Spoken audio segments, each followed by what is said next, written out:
The undue stress on these two aspects of life alone made other systems insist that a householder, grihastha, is not eligible for spiritual life.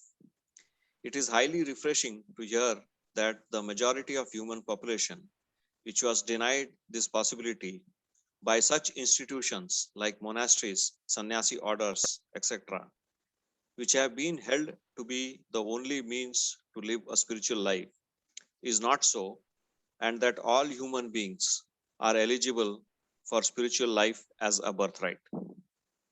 This is the charm and call of this system of Rajayoga. The consciousness that is had at the level of the you portion of heart is the human consciousness, and that which is below in the portion L is animal consciousness. The idea that is generally had that all human beings are born with human consciousness is not correct. The majority of the human beings is born and continues to live in animal consciousness. But the possibility of living in human consciousness, where service and sacrifice in our action can be expressed, is the call of the divine, and this we shall endeavor to live up to. From animal consciousness to the human consciousness, and further up to the limit of preliminary state of superconsciousness, is the minimum level where every one of us have to endeavor to live up to. Further, please note that up to the lower level in the heart, all the contents of our consciousness are products of the sensory inputs. All that is knowledge is only sensory in origin. The ways of knowing that is generally accepted universally are pratyaksha, perception, anumana, inference, and upamana, analogy. For all these types of knowing, sensory inputs alone is the basis. There is another category of knowing that is called Shruti, where we are accepting knowledge communicated to us by great men as valid. This is the Bible, the Quran, the Vedas, and other works as Bhagavad Gita.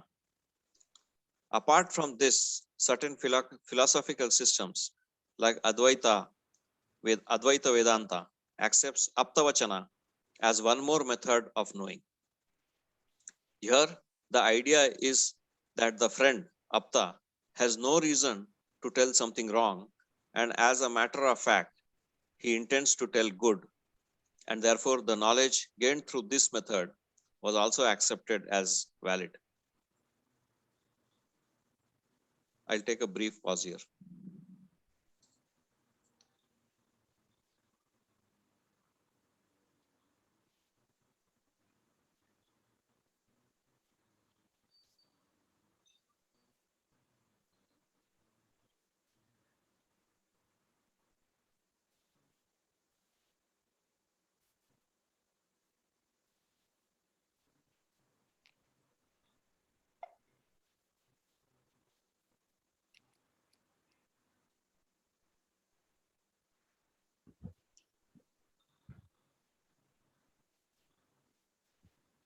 Jadal, we can continue, I think.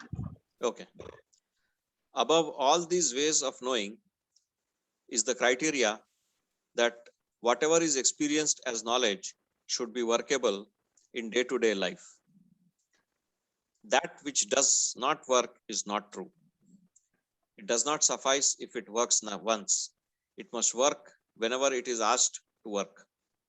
The concepts of validity, reliability, and repeatability are essential requirements of knowledge at the sensory level. But all these are in the realm of the sensory. These criteria will not hold good in the realm of feeling, which is the characteristic way of knowing in the higher plane. The language of God, that is feeling, must be learnt. Love towards others is not a matter of knowledge. It is a matter of feeling. We love children, play with them, caress them, and pamper them. But when they do not behave well, We do not mind giving a good thrashing.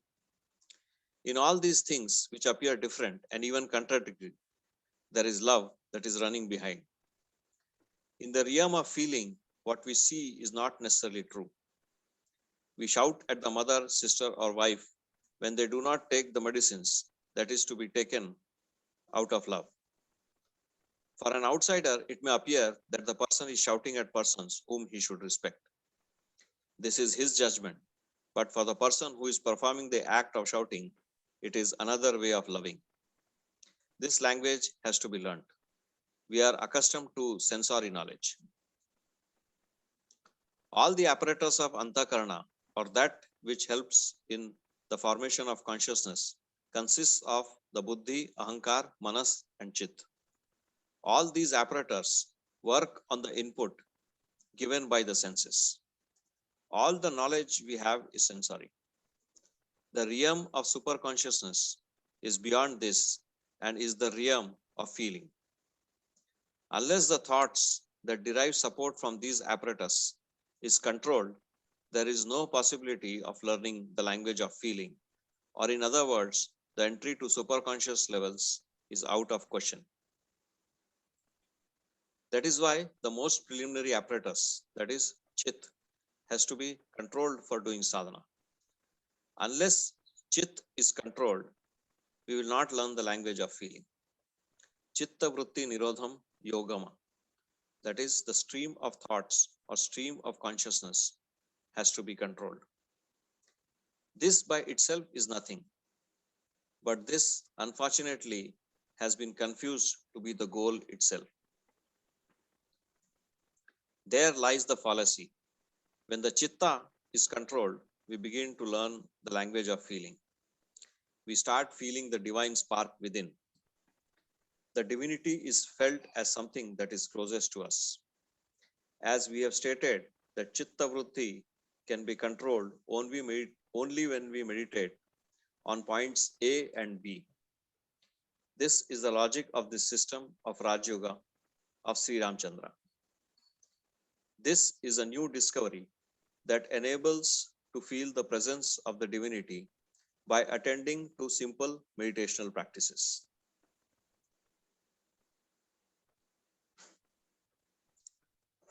I think this is an important paragraph, so I'll give a brief pause here.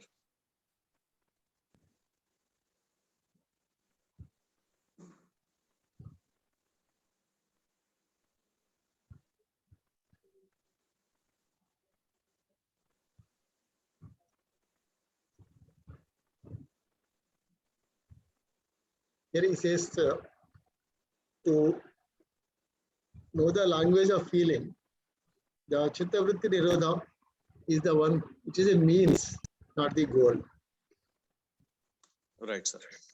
That is the point. And he says to achieve that, point A and point B meditation are the things given to us, or the means given to us by the master, which is entirely his discovery. So this is the special thing in our modified Ramchandra's Rajayoga. So right. There is a point, important point in this. The new discovery that enables to feel the presence of the divinity by attending to simple meditational practices, point A and point B meditation. Right. So without these simple methods, it is very difficult to direct our stream of consciousness or thoughts towards God ordinarily.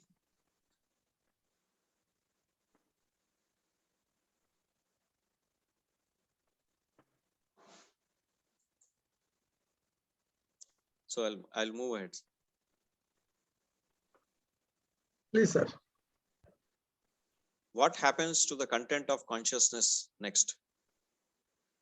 The superconsciousness of the lower type, namely D consciousness, that is in the upper portion of the heart, gets transcended and we enter into the realm of D1 consciousness. The seat of this consciousness is located in between the two eyebrows, generally known as the region of the ajna in yogic literature. The movement to this level in this system is not from Muladhara through Swadhisthana, Manipura, Anahat, and Vishuddha to Ajna.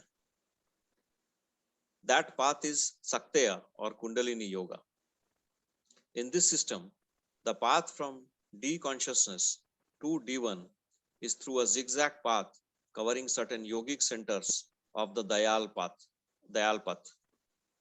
It is not necessary to go into those details in the context of understanding the efficacy of this system of Rajayoga. Suffice it to note that the heart is the base of our existence, which relates to the element earth. From this level, we gain discriminatory knowledge, Viveka, which develops further into detached detachment outlook, Vairagya. From this level, we move towards the knowledge of interdependency, which is the nature of the soul, Atma. The interdependence is just not mutual dependence amongst us. It is more interdependence with God. Further, we move on to the third level of development of devotion, bhakti. In this state, the prayers which are generally of the nature of petitioning ceases, and we pray to God for prayer's sake, and all the time feel the dependency on Master. This leads to a certain amount of helplessness, which takes us to the next step. From thence, we move to the understanding of absolute surrender to God, Saranyatva. From there, we move to settledness in the memory of God, and we feel settled and balanced.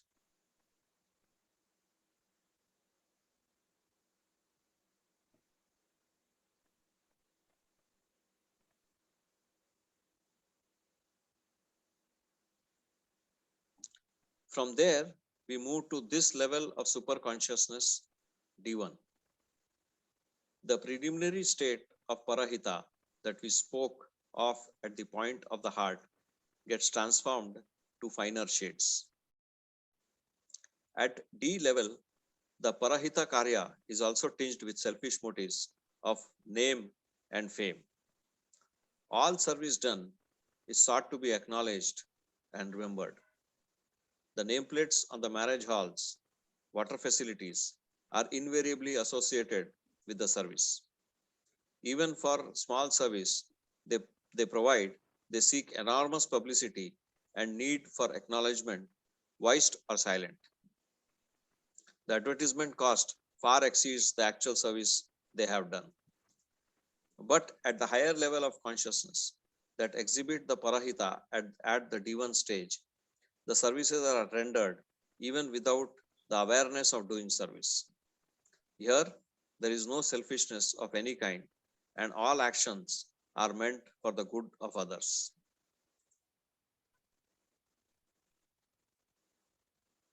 Let us not confuse that the person at this level, D1, ceases to be animal or human. He is both, but the predominant quality expressed is divine, one of service and sacrifice. As a gross analogy, it may be said that D consciousness is what a Duryodhana exhibited, and D1 is the consciousness expressed by Karna. The former, who is known to be a kind and generous person, always wanted appreciation for his work, while the latter did not bother about that and served whenever he could and sacrificed his personal interests also many a time.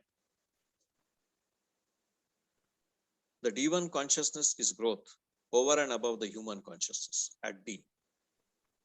Having achieved the preliminary stage at D level, that is after becoming a Rishi Tulya, it is stated in the tradition that 7 more lives are required to gain this stage of seeking moksha or liberation, mumukshatva. What happens is that by sadhana and after going through various stages of spiritual growth mentioned earlier, we are enabled to weaken 2 more fetters. First, sense desires, and second, ill will towards others. This is what is achieved in D1 consciousness. A person who comes to this stage, it is stated in tradition, will be born once more, and that is the last life before achieving the no return stage. The actual condition of a Brahmagyani or a Brahma Rishi is that he knows he has to surrender everything to God. This he accomplishes in the next life. Readers may study the life of the great king turned Brahmagyani Vishwamitra, who finally surrenders everything to Lord Rama. That being the position obtaining in our holy tradition, it is our bounden duty to achieve the various levels of superconsciousness that are made easily achievable with the practical methods given by our master, Revered Babuji Maharaj, coupled with the help of the master's transmission or pranahuti.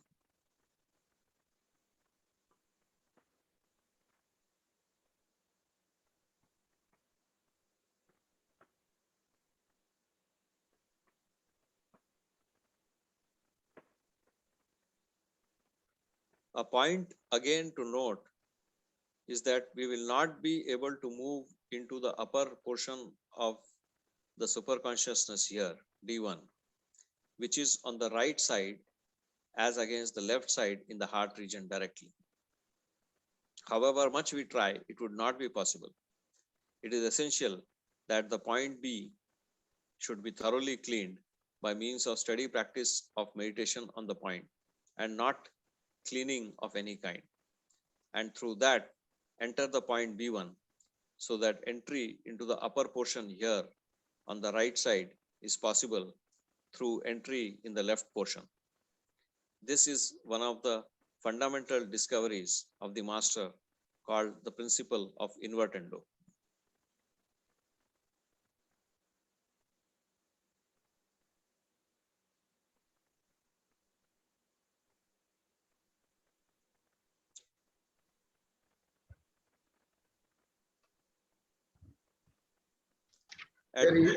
Yeah, I think he essentially stresses on the point of service. Service without any selfish motive is the divine work. That's what he says.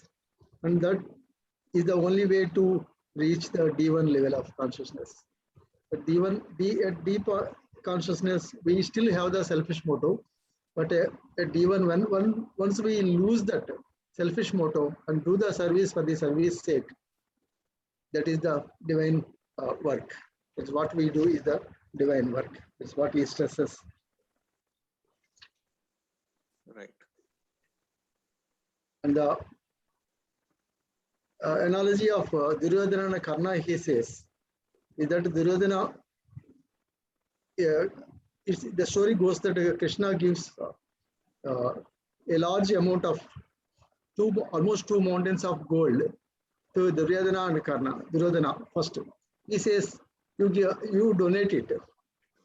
This fellow calls all the villagers and donates a little amount to everyone. And those people take it and come back again and take it, calling his name. So, but when he could not do it, it's not exhausted. The gold is not exhausted. So he was perplexed. Then Krishna calls Karna and asks him to donate.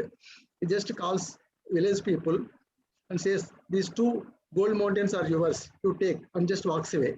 So he doesn't bother what happens after that. Whether they tell his name or they come back to him and chant his name, he's not bothered. So that is, he has no selfish motive in that. He doesn't want the name and fame, just he gives away. So that is the analogy of Karna and Duryodhana describes here. Okay. Yeah. Okay. Thank you, sir. That's a very. Yeah, I was also wondering.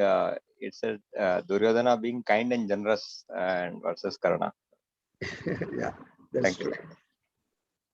You. Yeah. Actually, that story very correctly explains what's the subtle difference between D and D1. Yes.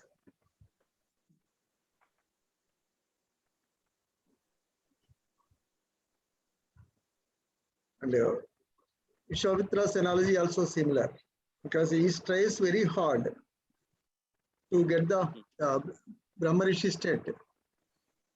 At each step he struggles and gets up, falls down and gets up and again moves on.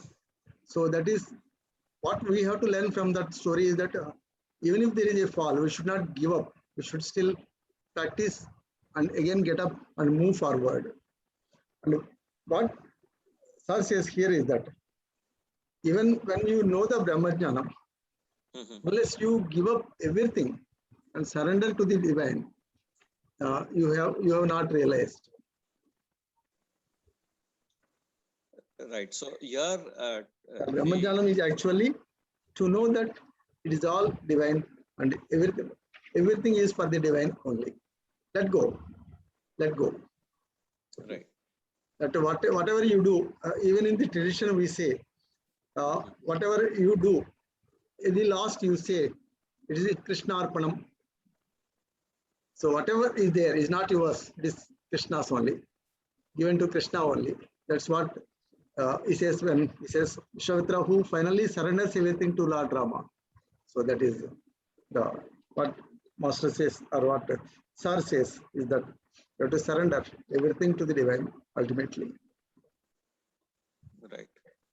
And unless we surrender, there is no liberation. So that's there is why no liberation. it takes one Absolutely. more life. Yeah, even if you think that the Brahmajnana is yours, then you are stuck there. Right. Any knowledge you think is yours, you are stuck there. So even that knowledge is only the Lord's.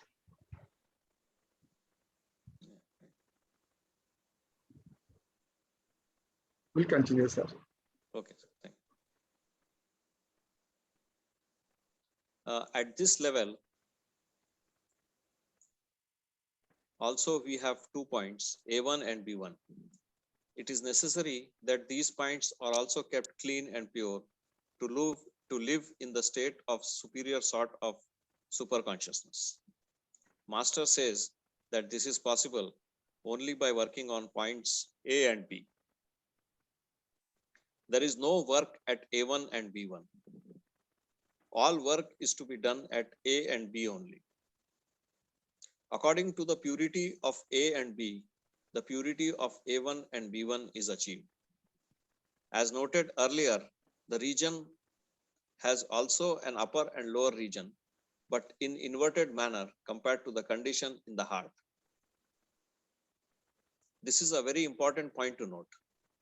The level of superior state of superconsciousness, denoted as D1, enables us to break away from the already weakened fetters of sense desires and ill will, and one achieves clear state of realization.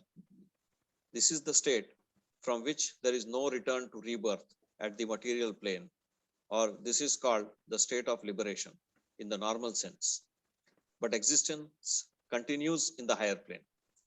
It is almost impossible to move further to higher regions because service becomes very difficult to perform, and without service, progress in spirituality becomes impossible. That is the reason why in the tradition it has been stated that even gods want to be born as humans so that they may grow out of the bondages of higher regions. So much remains to be done as our existence in the brighter world continues and is as much a bondage as the grosser one.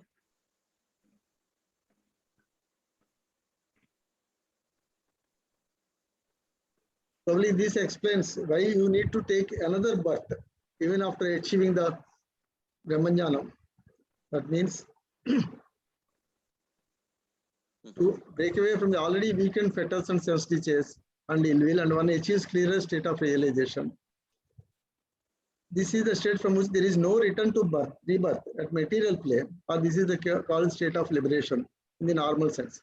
But still, you are stuck there. The existence continues in the higher plane. To move further on, as Master says earlier, service is the only means. And at this stage, when you don't have the body and you don't have the existence in this world, the doing service is very difficult. That's why you have to come back again, take a birth again, and do the remaining sadhana and service and go back. That's the only way to reach the ultimate, to grow out of the bondages of higher regions. That means you have to come back and do the service and then move on. That's the reason this is when gods want to be born as humans to the so that they can get out of the bondages. So that's what he means probably. So this line, he says, so much remains to be done as our existence in the brighter world continues, and is as much bondage as the grosser one. So this bondage also is kind of binding. So you are not to liberate from this. What you explained just now is you have to be reborn and then dedicate your life for service and then move, be actually liberated in the true sense. Is that right? Right. Okay. So that's a very subtle point, because earlier paragraph you said like surrender. So even with after surrendering totally to the Lord, service has to be taken as a means to transcend the higher regions. Otherwise, Right. that also becomes a bondage. Yeah, a little digression. One of my professors in the medicine used to say that doctors are the people who have done good deeds in the past birth, but they escaped doing service. So they have taken a rebirth again as doctors, so that they serve everyone, whoever comes to him, either friend or foe, whatever it is. Okay. So the doctors who are now are the ones who escaped doing service in the past birth. So they have to do it in doubly in this birth. Okay. So jokingly, my professor used to say, so you have to do service without expecting too much out of it. Okay. Good. So same can be said about teachers also then.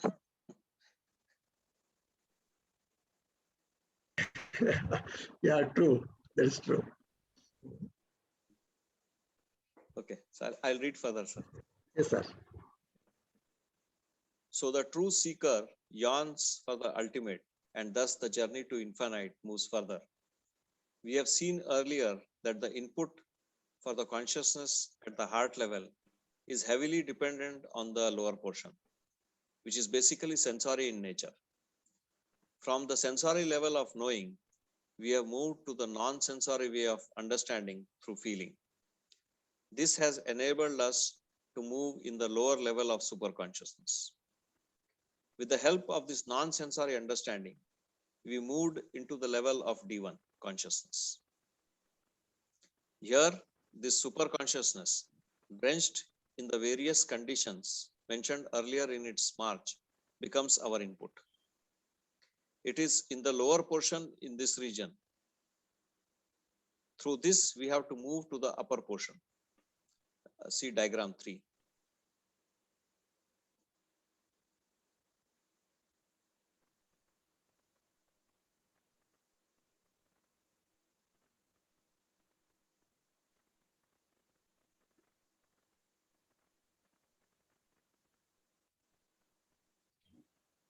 And thus, from the language of feeling, which has guided us so far, we have to move on the realm of non-feeling.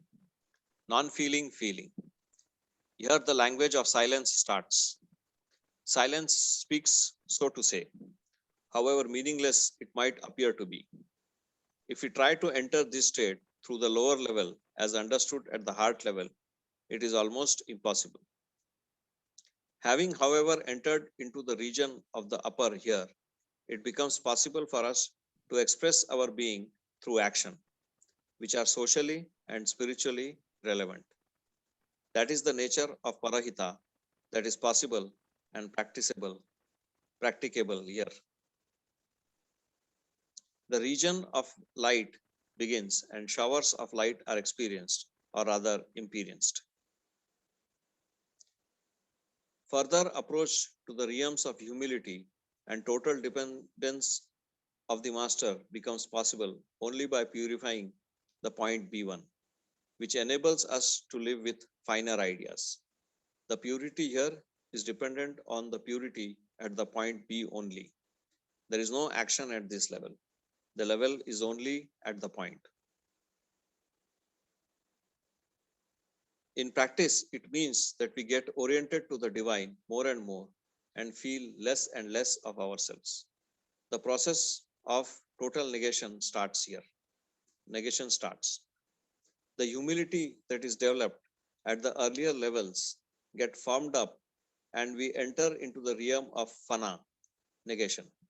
This enables us to move on the D2 consciousness.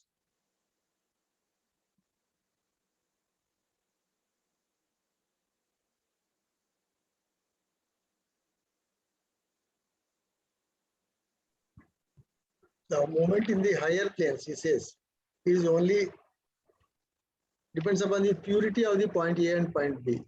So the action is always at the point B only, but not at the higher levels. Higher levels only the movement occurs. Right. To the extent that the purity is achieved in the Gandadesh B level. Okay, point Right. A and point B. Right.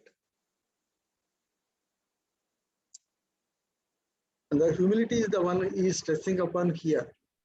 The more competent you are, the more humble you should be. That is what the dictum says. The example is Lord Hanuman. He's so humble. He doesn't know that he is so powerful unless somebody reminds him that you are so powerful, you have to do this. So that is the humility he has. Right. We'll continue, sir. Yes. This is further refinement of the super consciousness achieved at D1. To express this in words is difficult. But traditionally, this has been equated with the simple awareness of Sat, Chit, and Ananda. The topmost level, according to tradition, is thus achieved. Here, we do not get any supernormal powers to exhibit, but we always live in a state of consciousness which reflects its nature and emits its fragrance all around. There is a peculiar calm and peace enjoyed by everyone who sits by his side, and all other ideas temporarily get suspended. There is vibrant force that permeates the surroundings all the time. The radiation of the divine will be emanating from such a person.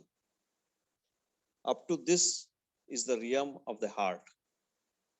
Beyond this lies the realms of the divine, or what Master calls the mind region of God. It is at this stage the sadhaka loses lust for form, lust for formless, conceit, restlessness, prime ignorance of the nature of self. Then the entry to the realm of divine becomes possible. Access to the region of the mind of God is given. It is only at the level of D2 consciousness the real problem starts from the sadhaka who has traveled all along with humility. The tests of humility lie here. Attachment and possessiveness of the divine, though premature, starts here. The servants of God become asuras at this stage. That is the story of Jaya and Vijaya, who were the gatekeepers of the Vaikuntha, who through arrogance and possessiveness hurt the feelings of Sanat Kumaras and were cursed to be born as asuras. Note, this annotative story is given only to understand the problem, and it should not be confused that the realm of Lord Vishnu is anywhere here. Master has clarified the position about these functionaries, and their playground is much below in the Pindadesh.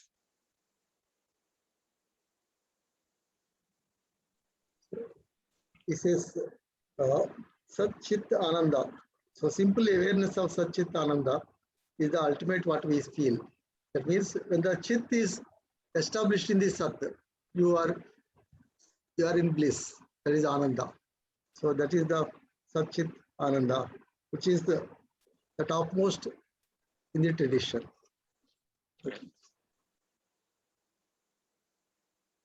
And here again he stresses the humility. The humility is the one which has to be maintained throughout. Yeah.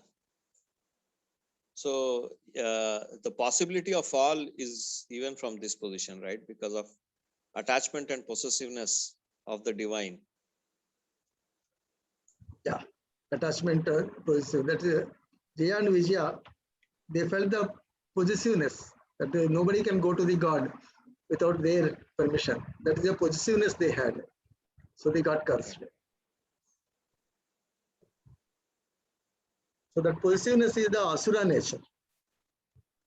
Anything that is available, they think it is theirs. That possessiveness is the Asura nature. That's why they were considered to be Asuras. Right.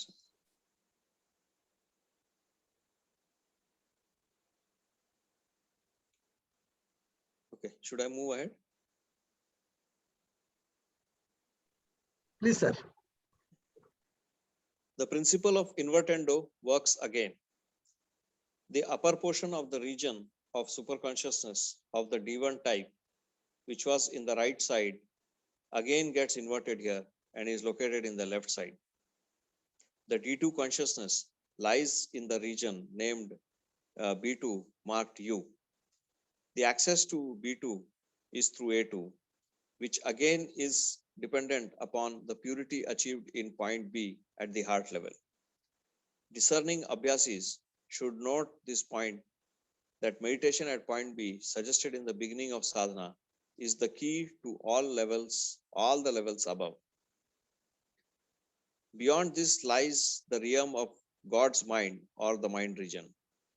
It is considered not necessary to note these regions except for knowing the possibilities in higher approach. The mind region, as already hinted earlier, is beyond the scope of the Abhyasi to know fully. The central region, which is the discovery of the Grand Master Lalaji Maharaj, is the final limit up to which we can move with the help of the practices stated earlier and the help of the transmission, the unique principle of the system. Yeah. So I guess so all these conditions are through sadhana, and you have to feel them basically. So reading alone is may not be enough for you to realize it. Unless you do your own meditation and sadhana, you will not be able to feel those conditions, experience those conditions.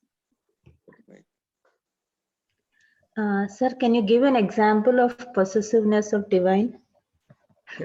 He has already given the Jaya Vijaya is the possessiveness of the divine. Yeah, Even that's the divine you cannot, when you give up the possessiveness of the materials, okay, that is probably easier. The possessiveness of the thought, the possessiveness of the, even if you give up the possessiveness of the thought, still the possessiveness of the divine occurs. That is the last thing which you have to give up. Sir also used to say that you have to give up even your system and even your master to even your guru to reach the divine or the ultimate completely. So that is what he stresses upon. The let go principle occurs at every step, the let go. As you go on, initially the material things, then the thoughts, then the feelings, then the divine himself, then you merge into him. And if you don't think the divine is different, then there is no question of possessiveness. Only when you think that is the divine is different, then you try to possess it. Once you realize that there is no difference between you and the divine, the ultimate knowledge is there, then the possessiveness goes automatically.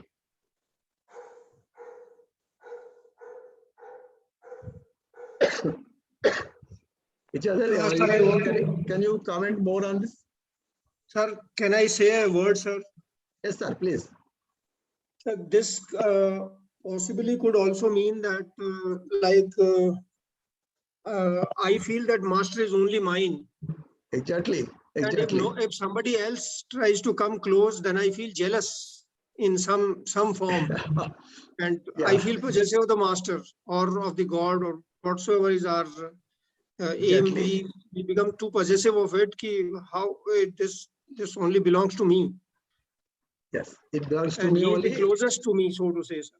Yeah, That is and only my master is the only master. If you think,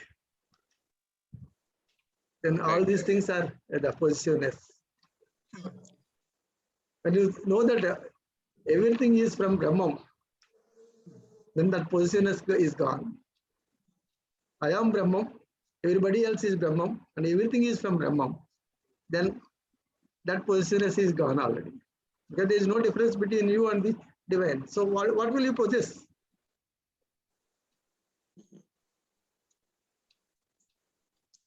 So the story of Satyabhama and Lord Krishna is also given in. Exactly, yeah. She also has that possessiveness. Yeah. She has to give up the Lord Krishna ultimately. Yeah. So in that Tulabharam, she has to give him up. Then only she realizes that he is for everyone. Right.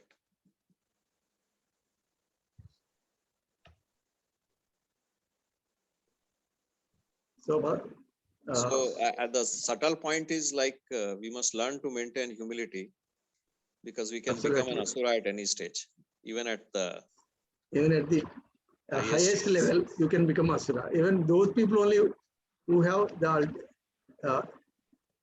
extreme knowledge, they have become asuras.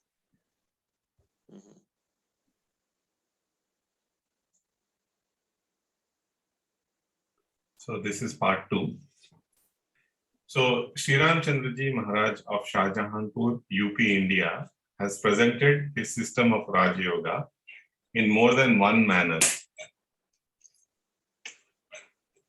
In his first book, Commentary on 10 Commandments of Sahaj Marg, he explained the system from the point of practical methods to be adopted to achieve the desired goal, that is, moderation in daily life. This is broadly the ethics of the system. In his book, Efficacy of Rajayoga, in the light of Sahaj Marg, he has presented the possibilities of human consciousness for development from the absolutely self-centered one to divine-oriented through various levels called by him as heart region, mind region, and central region. In this work, he invents 2 points in the human frame located in the region of chest, A and B, and advises meditation on these points for evolution of consciousness. In his book, Towards Infinity, he has presented the system of various levels of consciousness lying twisted due to the very nature of evolution, involution itself, and identified mainly 13 knots and many more of lesser importance for general assessment of growth of an individual.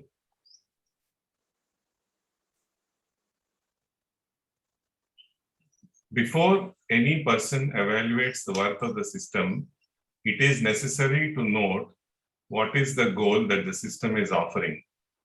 The system of Rajayoga, presented by Sri Ramchandra ji Maharaj, has got a definite goal of making the human living happy.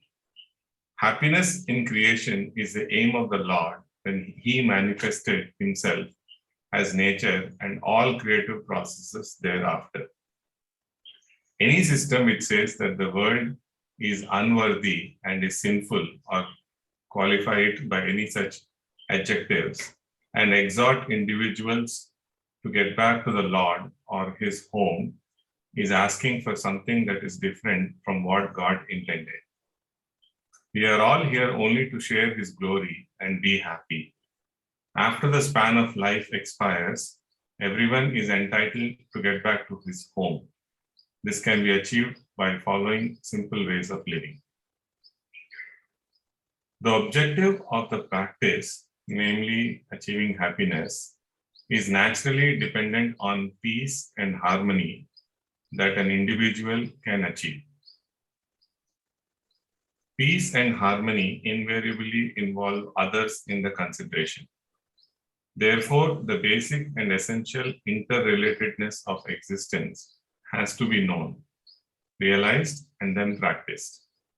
For this, the method suggested by the master is a development of necessary moderation in all spheres of life, leading to a balanced way of living.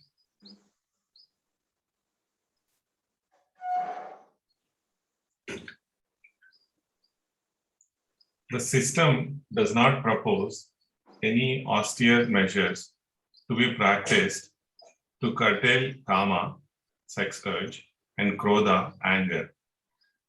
He gives practical methods of meditation on certain points identified and located by him.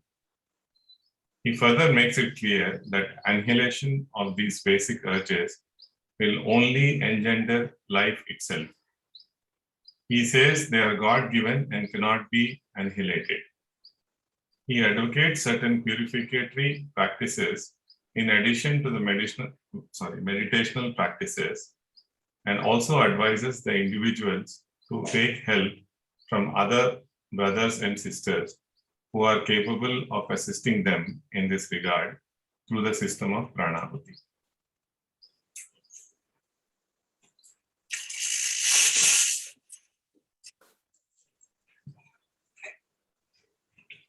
However, he demands that moha, lust or infatuation, lobha, greed, and ahankar, egoism, are to be tackled by the individual himself through self-restraint or other methods. To achieve this, he has suggested the 10 commandments to be followed. They are necessary if one wants to lead a balanced existence. As for ahankar, he says that so long as an individual is capable and says he is capable, there is no ahankar. He gives the example of a person who is a PhD and says he is one, there is no ahankar. But if he is not and says he is one such, then that is ahankar. Thus, we find a totally different meaning given to this much dreaded term in traditional methods. More than that, we see through his example that the lie or falsehood is the product of this ahankar. So long as a person is bound to truth without giving unwarranted exemptions under which falsehood can be uttered, one can be sure that he is not in the clutches of ahankar.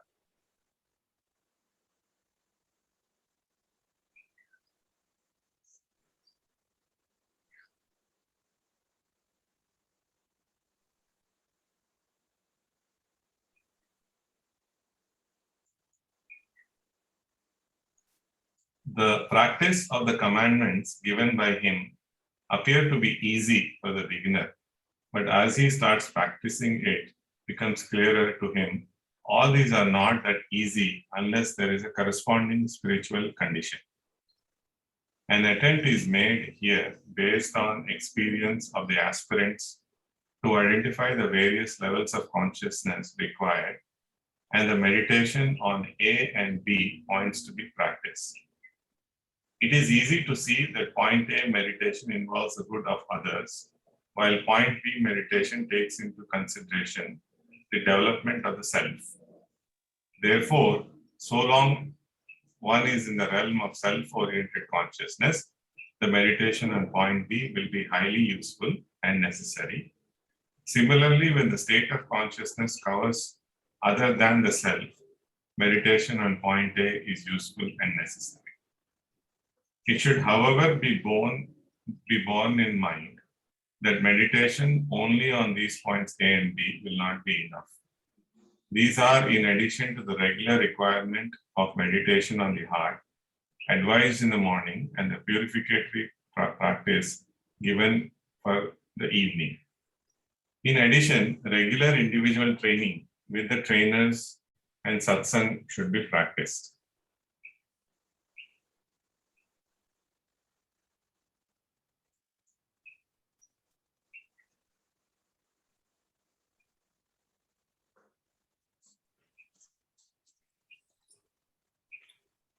First commandment. To practice this commandment, it is necessary that the aspirant understands the temporal nature of existence and the need to detach oneself from sloth and indolence, which makes him sleep longer hours than required. It also demands that the importance of the goal be always be kept in mind. Traditionally, this was called the development of Viveka and Vairagya. Therefore, it becomes clear that the knots 1 and 1A are to be loosened. This can be done by meditating on the point B located by the master, which when made clearer makes the goal clearly understood. Commandment number 2.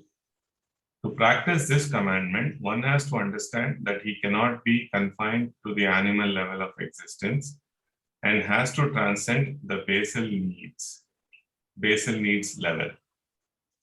It also demands that one is clear about need for love and devotion to the spirit behind all existence. This also relates to the knots 1 and 1A, and therefore meditation on point B is necessary to be practiced diligently.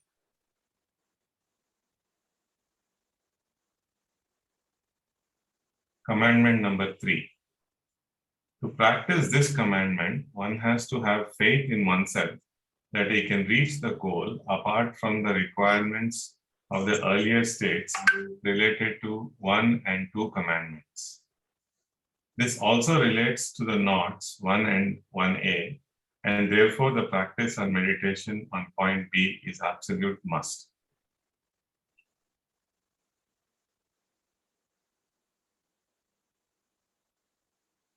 Commandment number 4. To practice this commandment, one should know the essential nature of life, that it is simple and one need not struggle always against it. The oneness with all forms of existence can be had only when he knows his integral and inseparable oneness with it. This demands the consciousness of the nature of the individual self. This relates to knots 1 and 2, 1A and 2.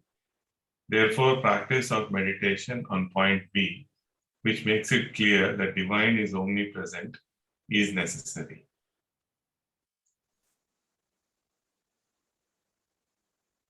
Commandment number 5. To practice this commandment, one should know the true nature of oneself. Traditionally, it is called Swaswarupa Jnana. Unless this nature of total dependency on God for existence is known, it would not be possible to accept miseries of existence as divine blessings. This relates to knot 2, and therefore meditation on point B helps a lot in achieving this level.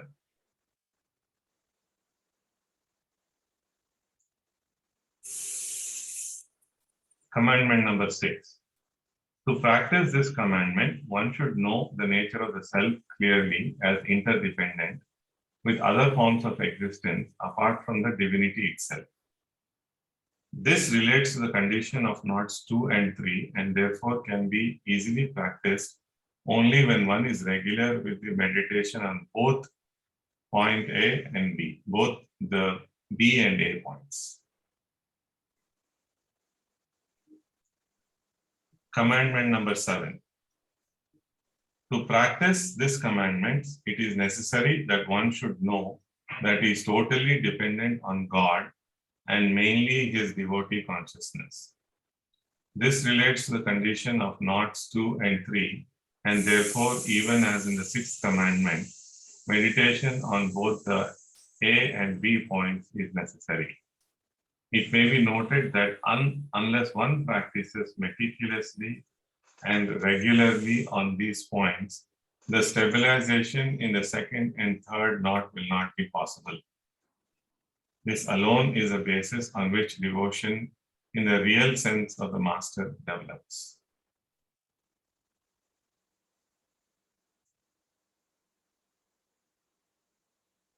Commandment number 8. To practice this commandment, it is necessary that one realizes that there is nothing existent without the divine, and therefore one has to maintain the purity of existence in every sense of the term.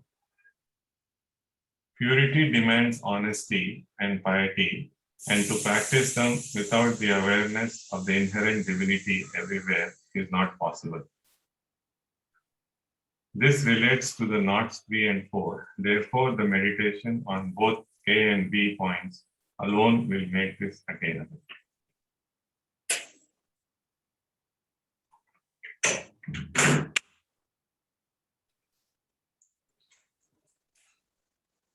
Commandment number 9. To practice this, it is necessary that one fully understands the true nature of his self as being dependent on God and others, and the need to maintain purity of existence in all respects as divinity is all pervasive. This consciousness is a sum total of all the earlier states of consciousness and essentially relates to the knot 5. Meditations on points A and B assiduously and regularly enables one raised to this condition. Commandment number 10. To practice this, one has to know his humble status before the divine.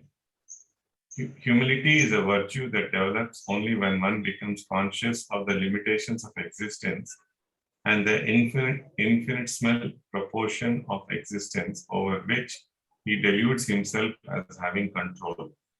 This relates to the knot 5, where the nature of reality in its gross form is had. Meditation on points A and B are essential for achieving this.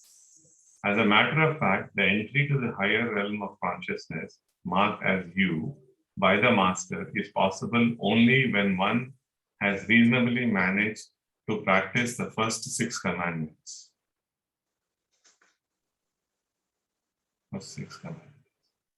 To consider that the practice of these commandments is not all that essential because of the transmission of the master or because of the grace of the master ever flowing to us is not correct.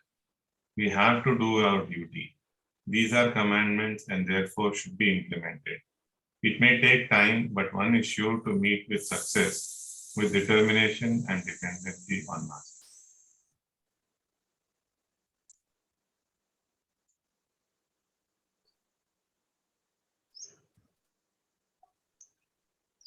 And part 2 summarizes basically the system of Ramchandra's Rajayoga. And most of the things which we have seen in our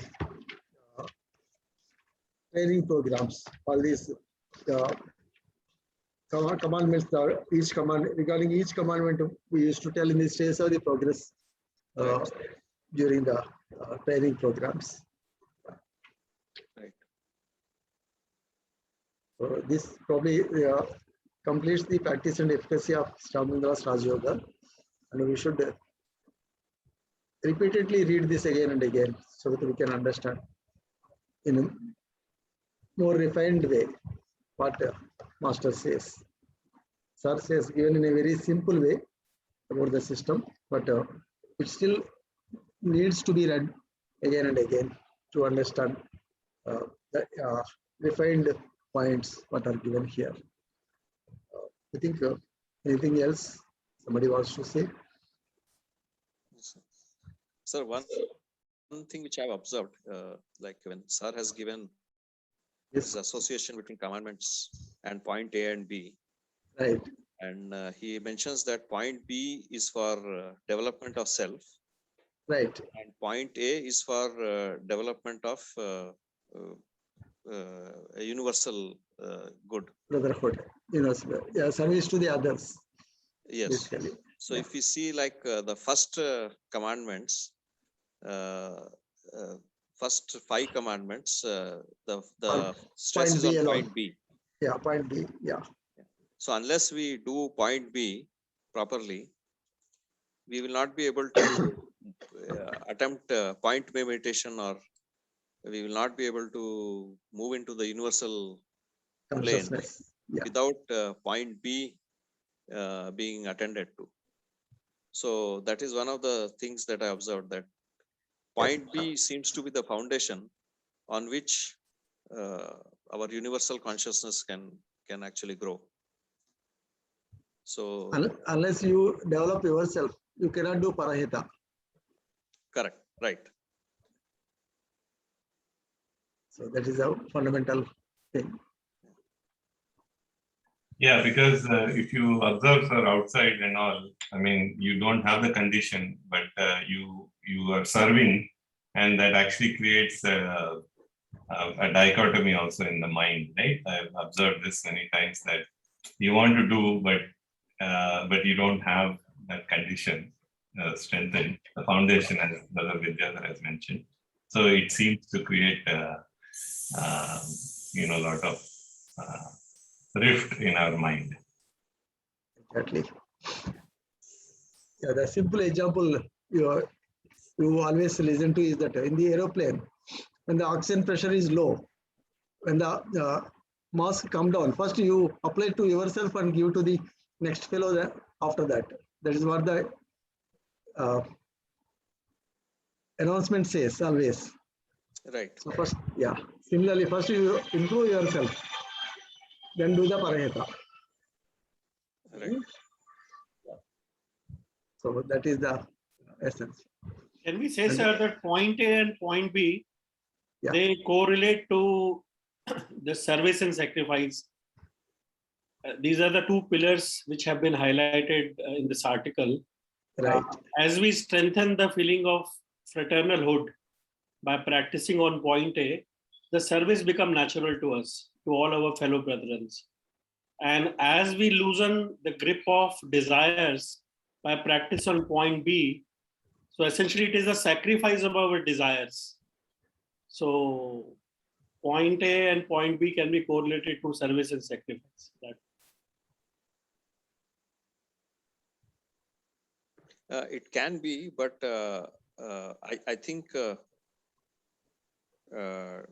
to move into the upper plane, the movement starts by cleaning point B, and that is why we see, like Sir has associated the first few commandments with point B, and only after sufficient cleaning of point B, the service and sacrifice aspect starts. So although we do them hand in hand, but I think point B precedes. That's why I feel point B is a foundation from where our growth starts.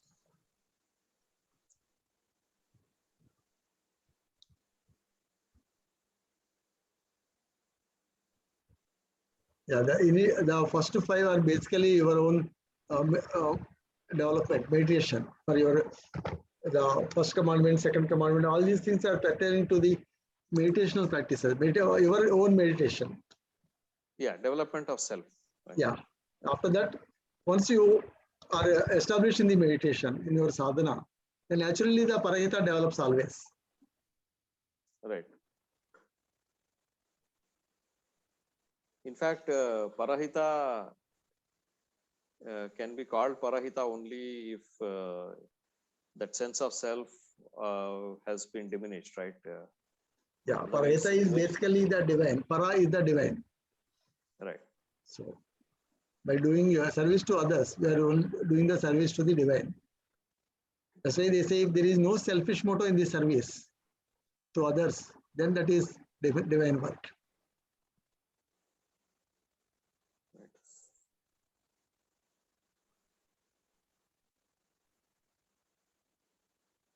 Anyone else wants to share any points? A very practical message here.